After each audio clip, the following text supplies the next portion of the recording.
दोस्तों, जब देश में सबके हाथ में फोन या स्मार्टफोन्स आने शुरू हुए, तब एक भारतीय कंपनी ऐसी भी आई जो भारत में स्मार्टफोन्स की अलग ही क्रांति लाए। वो ब्रांड था माइक्रोमैक्स।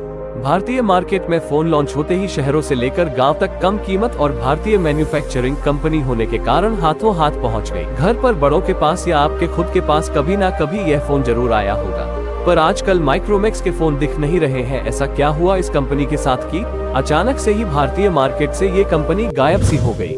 आज के इस वीडियो में हम आपको यही बताने वाले हैं कि कैसे भारत की इतनी बड़ी कंपनी इतनी सक्सेसफुल होने के बाद अचानक बर्बाद हो गई। जानने के लिए बने रहिए वीडियो के अंत तक। माइक्रोमैक्स एक Indian smartphone and consumer electronic manufacturing company है। इसका हेड ऑफिस गुरुग्राम हरियाणा में है।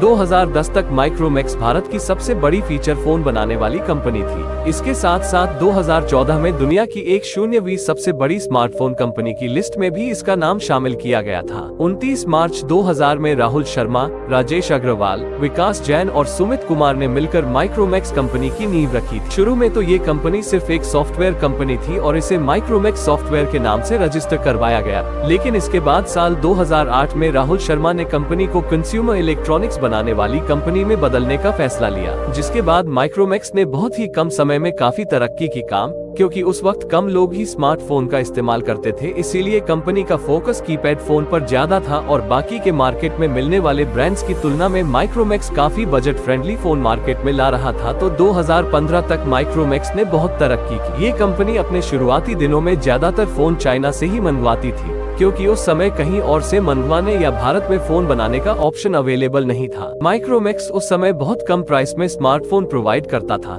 क्योंकि एप्पल और सैमसंग के स्मार्टफोन्स ही फेमस थे और काफी महंगे भी थे। इसीलिए भारतीय मार्केट में इसके स्मार्टफोन्स काफी फेमस होते गए। 2014 एक ऐसा समय था जब माइक्रोमैक्स ने सैमसंग को बीट करते हुए सबसे ज्यादा सेल्स की थी। माइक्रोमैक्स के फोन इंडिया के विलेज एरियाज में ज्यादा सेल होते थे, क्योंकि यह कम कीमत के थे और कीपैड फोन की अच्छी रेंज प्रोवाइड करते थे।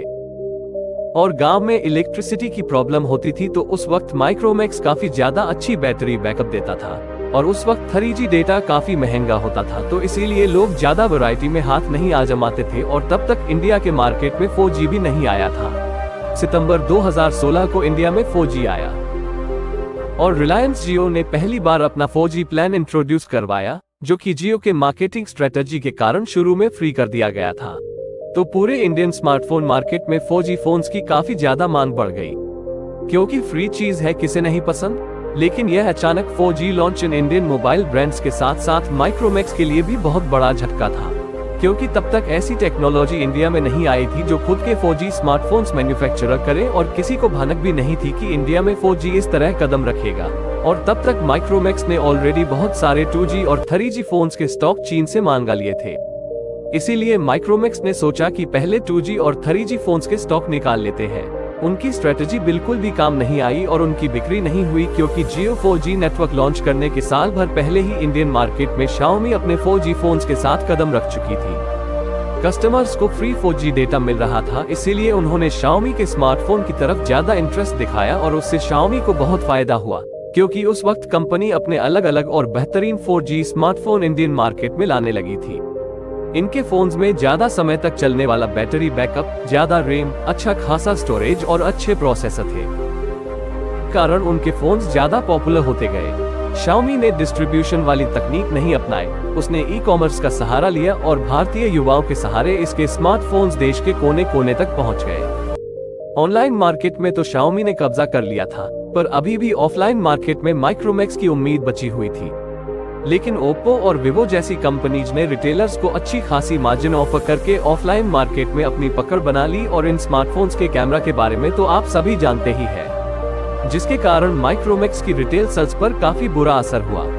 इसके बाद भी माइक्रोमैक्स न हार नहीं मानी और अपने 4G फोन्स मार्केट में लॉन्च किए, लेकिन उनके फीचर्स उनकी प्राइस के मुकाबले कहीं भी जस्टिफाई नहीं कर रहे थे। कोई भी माइक्रोमैक्स के 4G फोन्स खरीदने में इंटरेस्टेड नहीं था, जिसके कारण इस कंपनी को बहुत बुरा नुकसान झेलना पड़ा।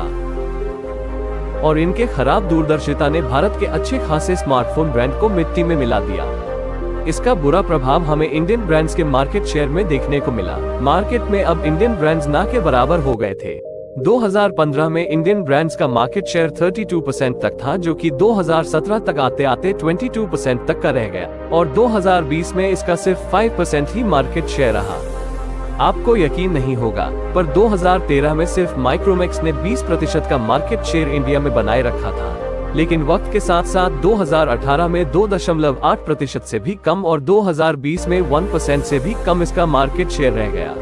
2019 में कोविड-19 आने के बाद पूरी दुनिया चीन से व्यापार करने में हिचक रही थी, क्योंकि चीन को इस महामारी के बारे में पता था, लेकिन उसने पहले से किसी भी देश को इसकी जानकारी नहीं दी थी कि इतनी बड़ी महामारी फैलने वाली है और न ही इससे बचने के उपाय बताए।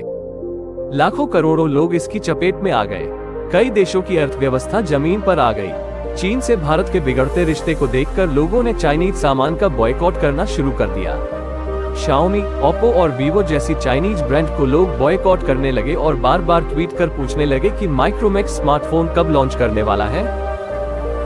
2015 से 2020 का समय माइक्रोमैक्स के लिए अच्छा नहीं रहा, लेकिन हम इंडियंस हैं, ऐसे कैसे हार मान लेते। तब इतने लॉस के बावजूद भी राहुल शर्मा ने अगस्त 2020 में ट्वीट करके बताया कि हम वापस आ रहे हैं, जिसके बाद 3 नवंबर 2020 को माइक्रोमैक्स ने 2 स्मार्टफोन IN Note 1 और IN1 भी लॉन्च किए, जो कि 5G फोन्स थे।